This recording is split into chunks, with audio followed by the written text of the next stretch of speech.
Hello student. तो आज का ये हमारा जो वीडियो है ये हमारा एक्सरसाइज नंबर 1.2 का सॉल्यूशन होने वाला है। क्लास 9 का मैथ्स कर रहे हैं, डेफिनेटली एनसीईआरटी से ही कर रहे हैं। और हम बात कर रहे हैं एक्सरसाइज नंबर 1.2 के बारे में। ठीक है, छोटा अच्छा, इससे पहले मैं इसका इंट्रोडक्शन ऑलरेडी एक वीडियो में दे चुकी हूँ। तो इस एक्सरसाइज को करने से पहले आप उस वीडियो को देखेंगे, उसमें मैंने इसके भी थोड़ा सा कंसेप्ट को बताया था और मैंने इसके कुछ एग्जांपल्स भी कर रखे हैं। तो उससे पहले इस क्वेश्चंस को करने से पहले ये ज़रूरी है कि आप लोग वो वाला जो हमारा वीडियो है उसको अच्छे से देखो। ठीक है, चलो अब हम बात करेंगे एक्सरसाइज नंबर 1.2। एक्सरसाइज नंबर 1.2 का पहला क्वेश्चन क्या कहता है? State whether the following statement are true और फॉल्स। आप यहाँ पर मैंने 3 स्टेटमेंट दे रखे हैं और आपको ये बताना है कि ये जो स्टेटमेंट हैं ये ट्रू है या फॉल्स है। अगर ट्रू है तो क्यों है ट्रू, अगर फॉल्स है तो क्यों है फॉल्स। ठीक है, तो पहला स्टेटमेंट क्या कहता है? पहला स्टेटमेंट कहता है every irrational number is a real number. अब रियल नंबर से क्या मतलब? जो नंबर सचमुच में हमने पढ़े हैं। तो हमने कितने तरह के नंबर पढ़े थे याद करो। जो मैंने फर्स्ट वीडियो पढ़ाया था उसमें मैंने नंबर्स जब पढ़ाए थे आपको नंबर्स, तो 2 ही टाइप के नंबर्स थे, रैशनल और इरेशनल। ठीक है, तो every irrational number is a real number. अब मैं बात करूं कि जितने भी इरेशनल नंबर हैं वो रियल नंबर होंगे? हाँ होंगे ना, क्यों नहीं होंगे। सारे इरेशनल नंबर कैसे होते हैं? कैसे होते हैं? Real number. ठीक है, सारे इरेशनल रियल नंबर होते हैं। क्यों? क्योंकि ये इसी का तो पार्ट है। इसके 2 पार्ट होते हैं, रेशनल या इरेशनल। तो जितने भी इरेशनल होंगे वो सब क्या होंगे? रियल नंबर होंगे। So it is true. This statement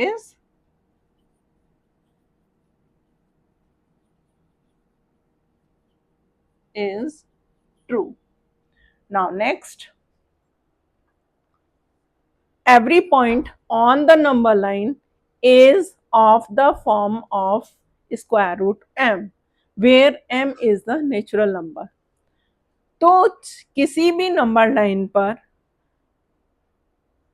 every point on the number line is the form of square root of m, कि ये कोई नंबर लाइन है।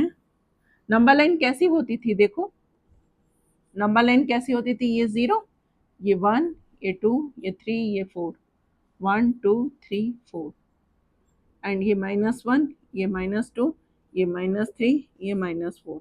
इसी तरह की होती है ना नंबर लाइन। अब ये कह रहे हैं कि ये जो नंबर लाइन है ये किसी पॉइंट को रिप्रेजेंट करती है। क्या? वो स्क्वायर रूट m। और m क्या है? एक नेचुरल नंबर। तो नेचुरल नंबर तो हमारे सिर्फ ये थे ना, इसका स्क्वायर रूट ये ये, तो खाली ये ही थोड़ी होंगे, ये भी तो हमारे पॉइंट हैं। ये भी तो नेगेटिव इंटीजर जितने भी थे वो भी तो इसी नंबर लाइन पे लाई करते हैं ना। तो जब ये भी इस पे लाई कर रहे हैं तो फिर ये स्टेटमेंट ट्रू कैसे होगा? फिर तो ये फॉल्स होगा। It is a false statement.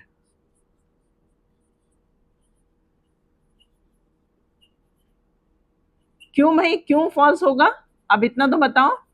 क्योंकि नंबर लाइन पे खाली नेचुरल नंबर ही लाई नहीं करते, सारे इंटीजर्स लाई करते हैं। ठीक है, सारे इंटीजर, सारे रेशनल नंबर, सारे इरेशनल नंबर सब लाई करते हैं नंबर लाइन पर। तो खाली नेचुरल नंबर ही लाई नहीं करते, ना कि उनके स्क्वायर रूट ही लाई नहीं करते। सब इरेशनल, रेशनल, सब तरह के नंबर जो होते हैं वो नंबर लाइन पर लाई करते हैं। तो इसीलिए ये स्टेटमेंट हमारा फॉल्स है। अब हम अगले स्टेटमेंट के बारे में बढ़ेंगे। Every real number is a irrational number. Again देखो वही बात है कि रियल नंबर को हम 2 ही तरह से क्लासीफाई कर सकते हैं। ठीक है, मैंने बताया था ना, रियल नंबर को आप 2 तरह से क्लासीफाई कर सकते हो, रैशनल और इरेशनल। अब क्वेश्चन क्या कह रहा है? क्वेश्चन कह रहा है कि हर एक रेशनल नंबर जो होगा वो इरेशनल होगा। क्या सारे रियल नंबर, सॉरी ये कह रहे हैं all real number, every real number is an irrational number. Real number जितने भी होते हैं वो क्या है, इरेशनल। इनका स्टेटमेंट क्या कह रहा है कि रियल नंबर जितने भी हैं वो क्या है, क्या है, इरेशनल है। तो सारे रियल नंबर इरेशनल हो ये कैसे पॉसिबल है, कुछ ऐसे भी तो हो सकते हैं जो रेशनल हो। तो ये स्टेटमेंट भी कैसा है, false, it is a false statement. Clear, इतना क्लियर हुआ, एक बार फिर से सुन लो। तो पहला स्टेटमेंट कहता था कि every irrational number is a real number. तो इसको मैंने कहा कि ये ट्रू है, क्यों है, क्योंकि सारे इरेशनल ही रियल होंगे। जैसे अभी मैं बताऊं कि जितने भी इरेशनल होंगे वो रियल का ही तो पार्ट है, इसीलिए तो ये करेक्ट है, तो ये वाला करेक्ट हुआ। ठीक है, नेक्स्ट है every point on the number line is of the form of M. तो ये बिल्कुल भी कंपलसरी नहीं है, क्योंकि सारे इस फॉर्म में नहीं होंगे, सारे नहीं होंगे, केवल क्योंकि इन्होंने कहा ना एम क्या है, एम एक नेचुरल नंबर है, तो सारे इस फॉर्म में नहीं होंगे। तो इसको हम कह सकते हैं कि ये एक फॉल्स स्टेटमेंट है। कैसा है, फॉल्स स्टेटमेंट है। Next third one, every real number is an irrational number. सारे रियल नंबर जो होते हैं वो इरेशनल होते हैं, कभी नहीं हो सकते। कुछ ऐसे भी तो होंगे जो रेशनल भी हों, जैसे 3/5, 1/2, ऐसे भी तो नंबर हैं, -1/3। तो ये जो नंबर हुए वो रेशनल हुए ना, वो इरेशनल नहीं है ना। तो इसीलिए हम कहेंगे कि सारे रियल नंबर, चाहे कोई भी रियल नंबर, वो खाली इरेशनल ही होगा, ये पॉसिबल नहीं है, हो सकता है कि वो रेशनल भी हो। ठीक है, now pause the video and note it down. चलो अब हम लोग नेक्स्ट क्वेश्चन की तरफ बढ़ेंगे, क्वेश्चन नंबर 2। क्या है भाई, क्वेश्चन क्या है, पढ़ो एक बार, खुद से ट्राई करो। जब तक मैं इसको क्लियर कर रही हूँ बोर्ड को, तब तक ट्राई करो। अरे करने की कोशिश तो करो, मैम से ही करवाना है।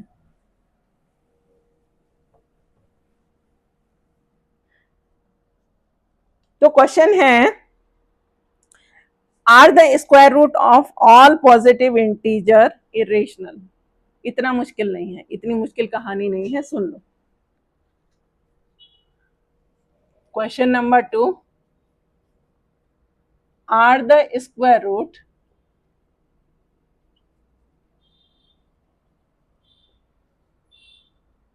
of all positive number integer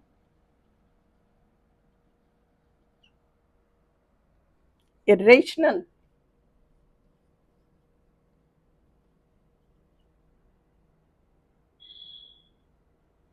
If not, give an example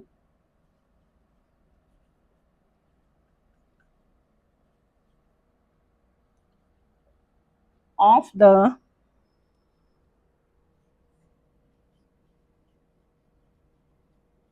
square root of a number line, number that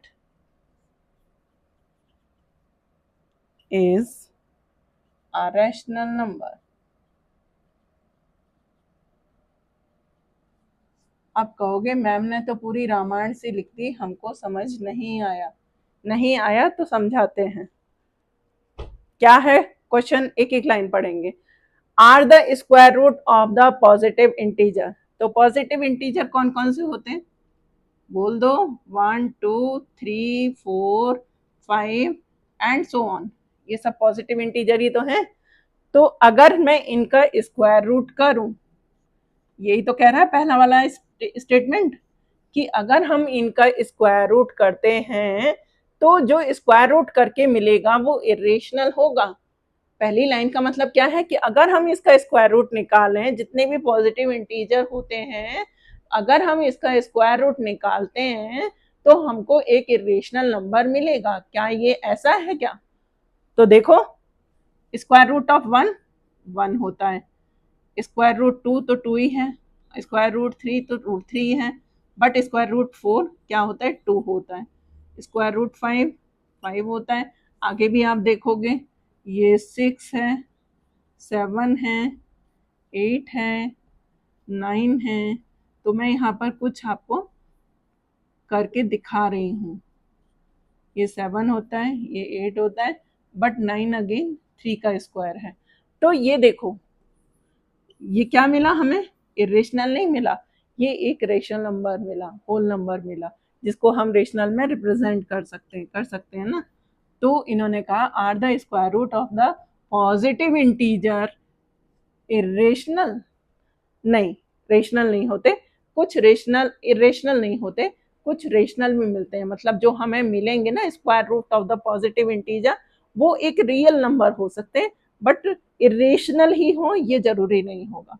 ठीक है, रियल नंबर हो सकते हैं, उसमें चाहे रेशनल आए या इरेशनल आए, वो दोनों उसका पार्ट हो सकते हैं। अब इन्होंने कहा नेक्स्ट में इफ नॉट, ऐसा नहीं है, देन आपको give an example of the square root of the number that is rational. अब आपको उन्होंने कहा कि कोई एक एग्जाम्पल देके दिखाओ जिसमें कि स्क्वायर रूट पॉजिटिव इंटीजर का एक रेशनल नंबर निकल के आएगा। ठीक है, तो मैंने तो 3 एग्जाम्पल बता दिए आपको कि स्क्वायर रूट ऑफ 4 2 होगा, स्क्वायर रूट ऑफ 1 1 होगा, स्क्वायर रूट ऑफ 9 3 होगा, और सुन लो आगे आपको क्या मिलेगा, स्क्वायर रूट ऑफ 16 क्या मिलेगा 4 मिलेगा।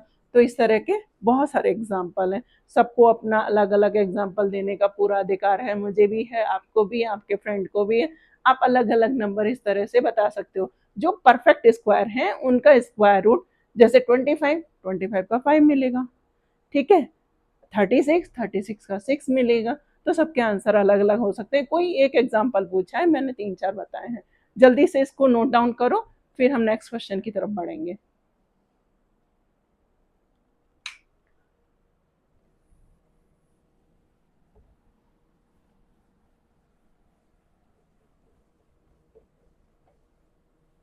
अब क्वेश्चन नंबर 3 क्या है, नेक्स्ट क्वेश्चन, क्वेश्चन नंबर 3, वाह मजा आ गया।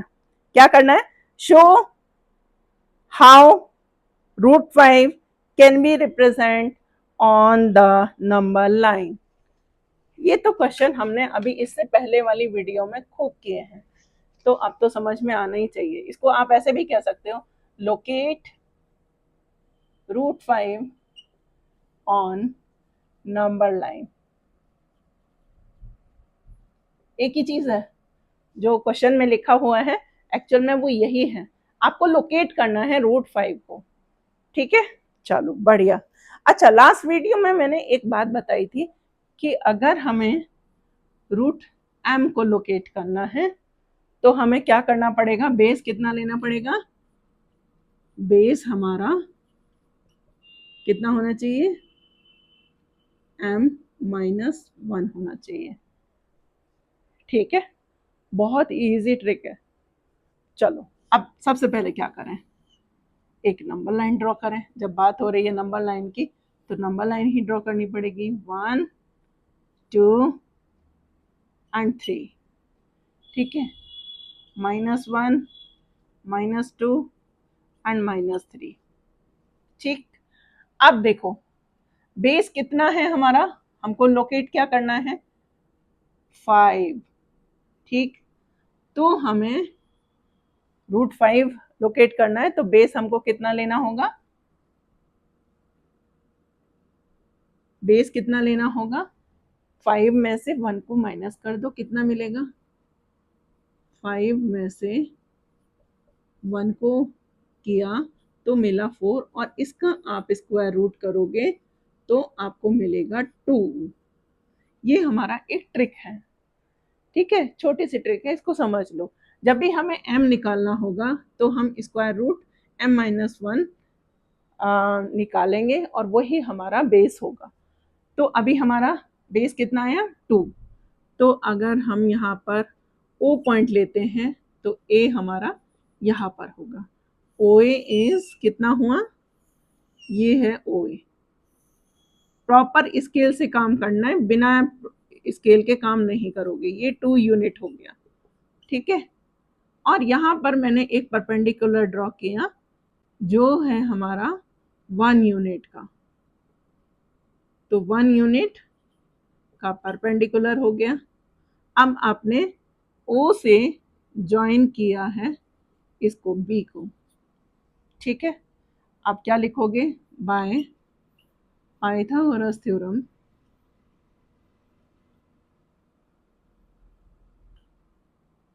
ओ B square is equal to O A square plus A B square. O B square means 2 unit plus 1 square, तो ये मिला है O B square. O B square तो ये हुआ 4 plus 1। Now O B will be equal to √5 unit. तो ये जितना आया था ना, ये हमारी लेंथ है √5 यूनिट। अब क्या करना है, अब वही करेंगे। कंपास का पिन पॉइंट है यहाँ और पेंसिल वाला पॉइंट है यहाँ पर, और लगाएंगे एक आर्क ऐसे, इतनी डिस्टेंस लेके लगाएंगे आर्क, और जहाँ पे कट कर रहा होगा ये नंबर लाइन को, वो डिस्टेंस हमारी हो जाएगी √5 यूनिट। इसको अगर मैं सी का नाम दूं, so hence O C equal to √5 unit. आया समझ में?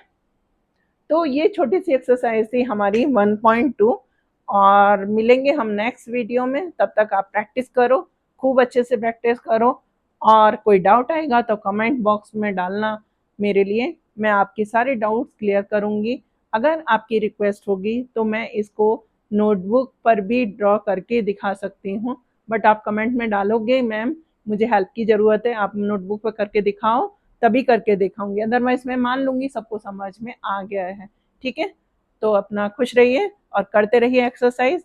मिलेंगे नेक्स्ट वीडियो में। Till then bye bye.